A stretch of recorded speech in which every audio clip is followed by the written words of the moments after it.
this is Tony from Her Homestead Skills, and I have titled today's video, Equity is a Chimera. Now, the definition of a chimera, actually there are two of them, and I was thinking of the second one initially, and that is an illusion or a fabrication of the mind, which I believe equity certainly is. But even the first definition seems to be applicable, that it is some kind of a monster with a lion's head, a goat's body, and a serpent's tail. So just because of human nature, I don't think that you can build that monster, that you can create that monster with those attributes and make it happen, call it equity. So it's not real, it's an illusion, it's another lie, and it's a lie that's being perpetrated for whatever reason. We don't know what the reasons are. I think people try things and they think that they're being altruistic, or it's a virtue signaling, and they don't really mean to do anything about it, but they want to look like they're doing the right thing. There's so much of that going on.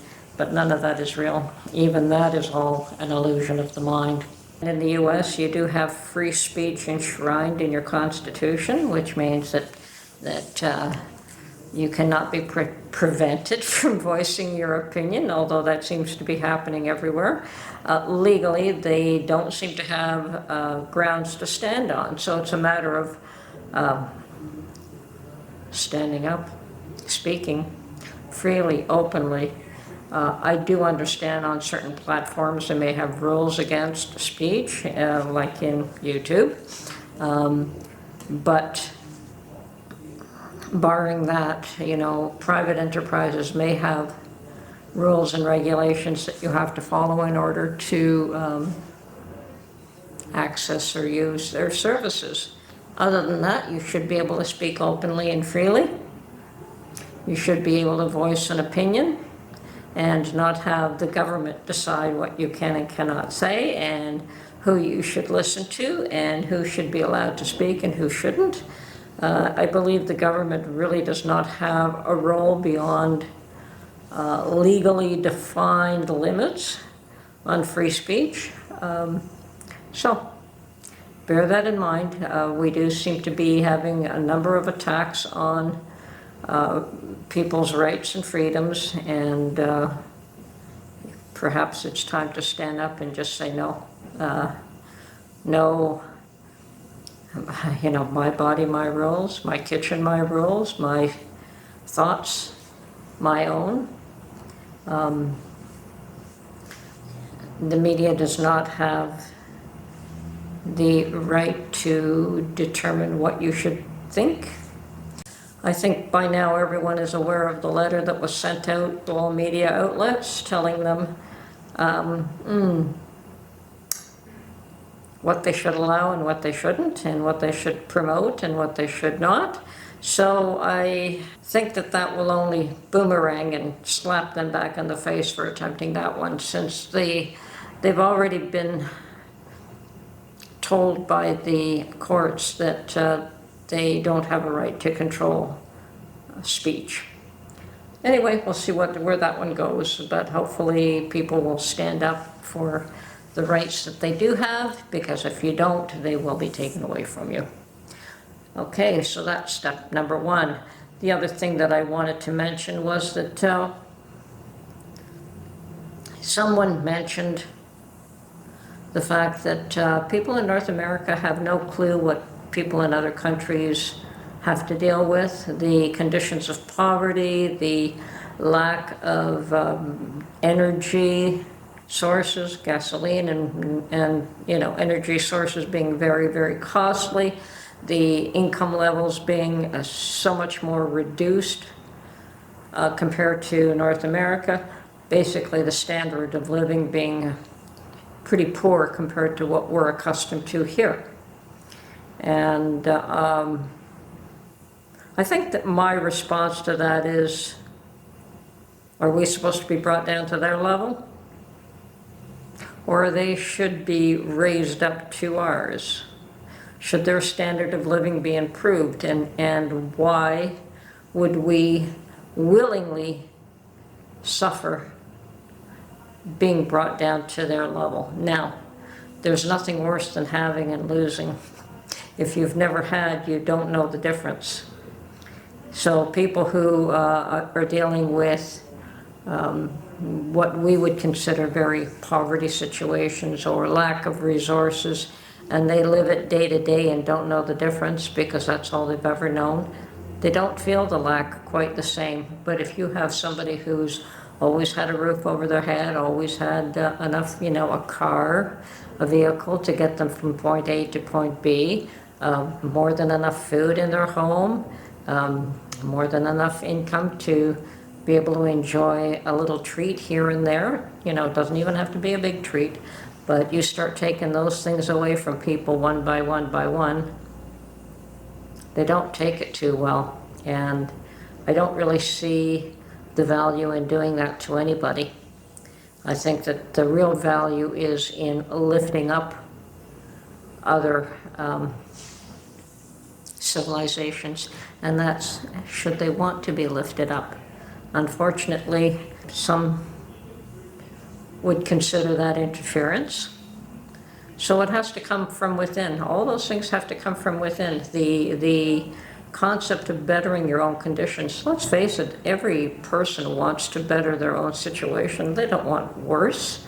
You may want to minimize your footprint, but that doesn't mean you want to make your own living situation worse than what it is. You just want perhaps to minimize some of the things that you're doing that you feel are harmful.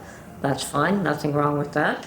You may want to downsize from a larger home to a smaller one, nothing wrong with that.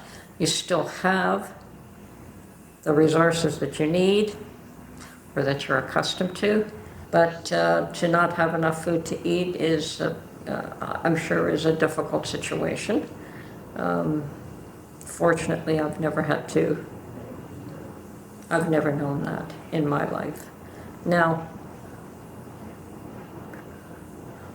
the question arises, though, should we be brought down to their level? We in North America that have been accustomed to having certain conveniences, should those conveniences be taken away from us because we are living a better lifestyle than some?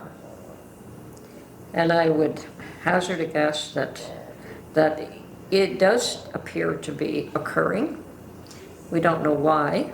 I think that there definitely is an imbalance in the world. I don't disagree with that.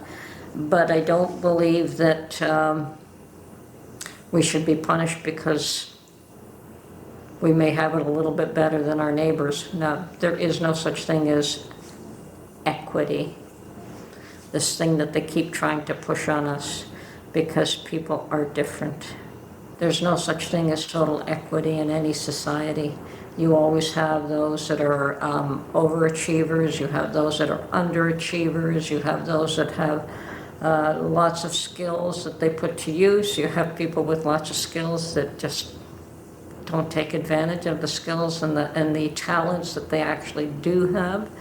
There are those that have very little talent and push themselves to succeed even greater than those with a tremendous amount of talent. So there is no such thing as equity.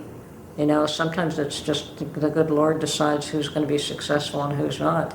And I've always learned that it's not so much what you know, but it's being at the right place at the right time with the right resources. And that can make all the difference in the world. And so, two people could start off with exactly the same, but one goes in one direction and one goes in another, and they end up in completely different places. And you can see that within a family. Siblings who all start off in the same position, same environment, grow to completely different, to achieve different ends. So equity is nonsense. It's not real. You cannot take away from Peter to give to Paul and expect that to make things more equitable, because what will happen is the person that is been given a handout continually expects the handout, and they do nothing to achieve. Yes, you do have in certain cases where people will take advantage of that little that they've been given and turn it into a lot. I agree with that, but that is not the norm. So, and there are those that start off with absolutely nothing, and they scrape a few little bits together, and with that they achieve quite a bit. So it's this whole equity thing is absolutely nonsense, and there's no reason why North America should be, or the Western society should be downgraded. What valid reason is there for limiting the gain of one country to benefit another? There isn't. Should America and North America be penalized so that China and India can get up to speed? I don't think so. I think that they should try to make it on their own merits, just as everyone else has done. And if they have it in them to achieve great success, more power to them. But the equity nonsense is pure nonsense. So stop selling lies. That is one of the biggest lies, to try and make those that have something feel guilty for having it. And I'm sorry to say that even though as children we were raised to eat everything's on your plate, because there are starving children in India that don't have that. How many times have people heard that phrase, the starving children in India? Now, I don't know how factual that term is today, but as a child, we all heard it, and we were raised on things of that nature. Be grateful for what you have, and there's nothing wrong with being grateful for what you have, but there is no reason to feel guilty for, unless, of course, you've achieved it through ends that you should not have. If it was an honest gain from honest labor, there's no reason to feel guilty.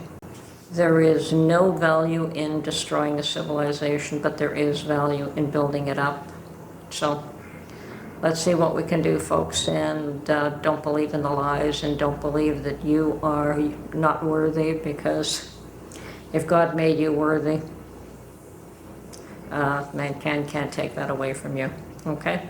This is Tony from Her Homestead Skills. We're rambling on again today, but hopefully not too badly. Anyway, have a great day.